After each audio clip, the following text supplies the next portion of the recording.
Hi guys, good morning sa inyo guys. Ngayon ay January 16. So sinamahan ko si mama magbayad ng kuryente. Ewan ko kung anong tawag sa inyo. Sa amin kasi Kasureko yung tawag. Ewan ko kung anong tawag sa inyo ng ahensya na binabayaran nyo ng kuryente. Sa amin Kasureko. So ngayong araw guys is for almost a month, 8 months. Kung hindi ako nagkakamali guys 8 months na hindi ako nakahawak ng motor or hindi ako nakapag-drive ng motor. So this is the first time na nakapag-drive tayo ng motor ng malayo this year. Ngayon ay 2024 January 16. So gamit natin is yung Barako 175, Barako 2, Barako 2 175 ng galing sa Kawasaki. So itong motor na to ay kay Utol, dun sa isa kong kapatid. Ayan, flex natin yung YouTube channel ni Utol. Kasama ko si Mother kasi siya yung syempre manager natin. Kaya siya yung nag-aasikaso ng kuryente, tubig.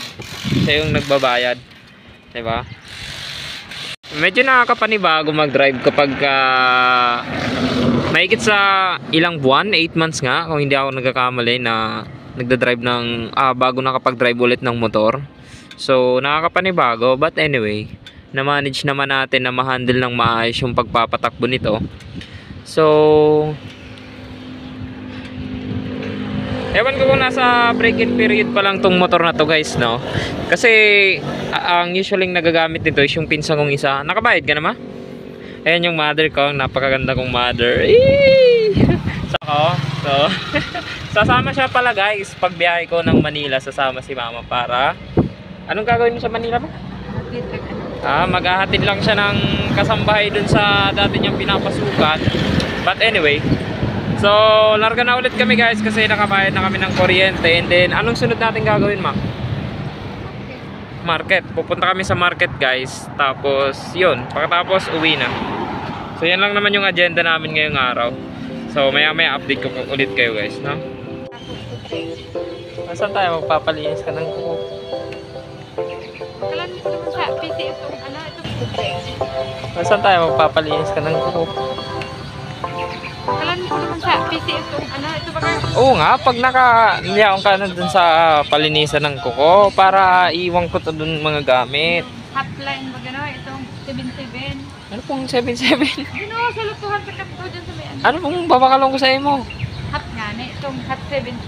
Sabihin mo lang hot 77. Hindi, mal tayo ka sa luto. 77, itong bigkikas ka. Iwan mo banana. Nagagana, nananalo ka naman dyan, ma? Ngi. Itong vitamins baga at kung ikaan ka itong vitamin itong brown. Try ko ang tarong tabla ka sa magmakal kang duwa. Kaya nga. Dito kami guys madalas dumadaan nung way back high school sa college ako. Ito yung bilihan namin pa ng electrical supply. Diyan kay Fred Rex. Tapos diyan din ako nag-OJT sa ano tawag dyan? Diyan sa engineering department. Diyan kami nag-OJT dati hanggang nung nag-aaral pa ako ng electrical installation and maintenance. Akin na mami pambili. Okay, upo. Saan nga bumibili ng 77?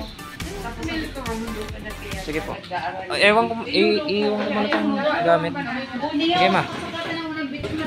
Napabili ako guys ng nanay ko ng yung scratchet. 77 daw yung tawag nila. Tawag yan.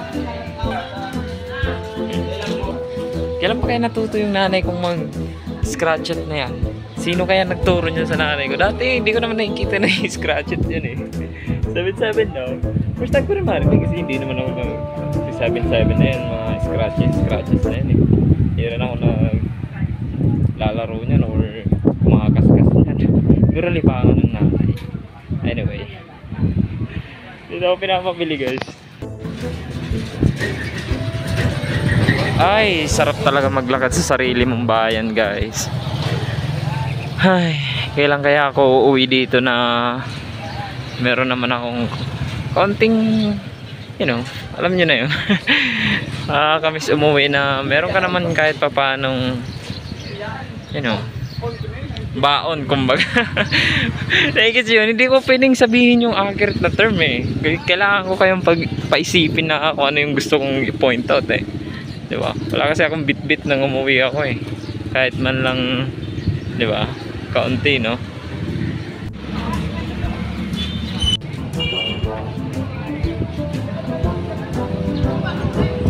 Pa po nitong Red Shot 7S. Ay, 5 po. 20 po yan. 5 po, 5. Iyo.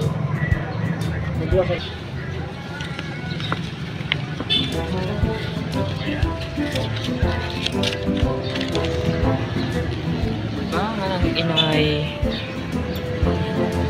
Ano yung ginagawa din eh. Kahit na inang. Ano yung gagawin niya doon? Natatawa ako sa nanay. Ma, kung napapanood mo nyo to, pasensya na sa anak nyo. Tumatawa. First time ko rin kasing bumili ng ganun. Oh, kaya di ko alam.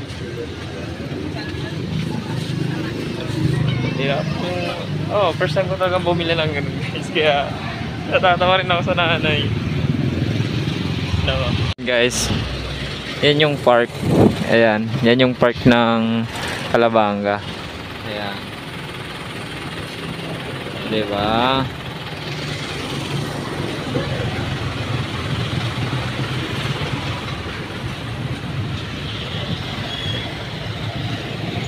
Ang ascorbic acid, saka ano pa yun? Ano pa yun sabi ni mama? Nyosip. Nyosep. Ascorbic saka nyosep. Ito tayo sa generic. The generic pharmacy. Ayan. Hi Sarah. Sit po kayo. Pamperang taon po. Matanda adult. Dalawang tablet po. Magkano pong isang tablet?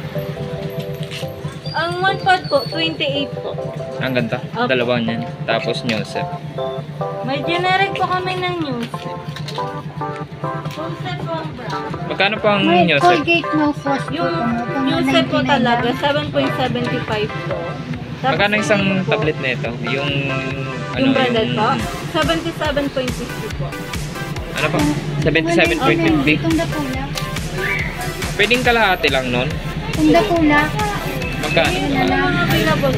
Dapula ang hinanap ko. Ito ba alam po? Kalahati lang. 39 po. Plus ito, dalawa. Ha? Magkano lahat? Kopi. Box na rin box.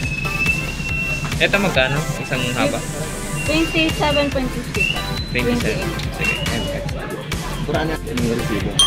Ay, tumutunog. Excuse me! Ice cream. Order nga po. Pwede po tigil na lang. Ayaw, pili na yan. Tao, mayo. Magkano po lahat? Pwede po utang muna. 94 po lahat. Oh, may sobra pa. Masay pa uli.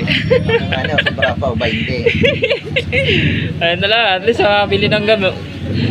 Bili ng gamot. Putas ang ulo ko. Tumamong guys.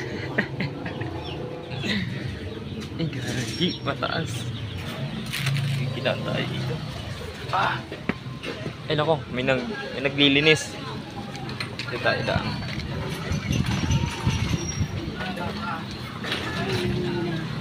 Ay, nako. Kamusta kaya si mama?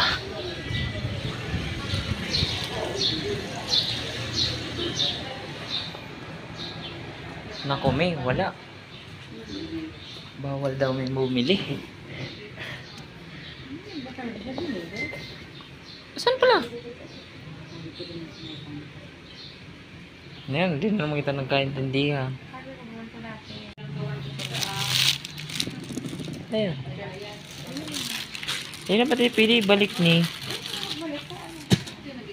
Ayan, ascorbic acid. Ayan. Si Joseph, si original kinuha ko ba ko yung generic? Ayan, original. Oo nga, hindi ako nakabili. Sabi daw nung nagbibenta doon, ay bawal anya yun sa matatanda.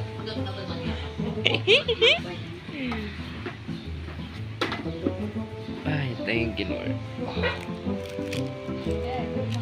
Itatry ko guys, maglaro na ito guys. 1,000 ka agad to guys. Kasama mo ang price sa gilid.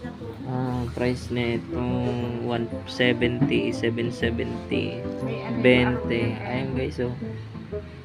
Tulong sa'yo rin. Kaya ano din siya. Paano to laruin? Lahat mo yung kiskisin lahat? Baka di kita makabili nitong pang snack.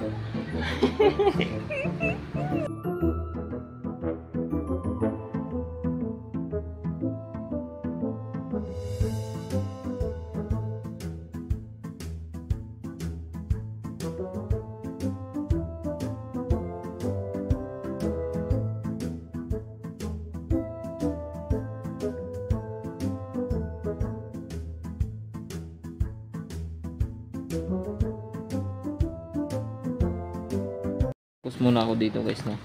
Na-intrigue ako dito sa larong to. First time ko maglaro na ito guys. Tapos ibabalik to dun ma para mag-climb.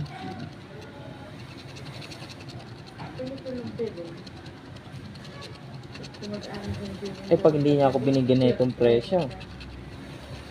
117. Hindi, may mga number pala. 117.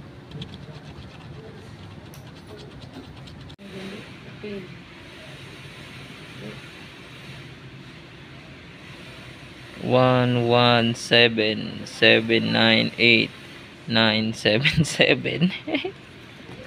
Nalaglag pa. Hello. Hello. Ayoko na. Ayaw na. Ayun guys, naubos ko na siyang kaskasing guys. Ayan, yung mga numero 179977 dahil kasi pares yan. Ayan o, wala man lang tumugma kahit isa guys.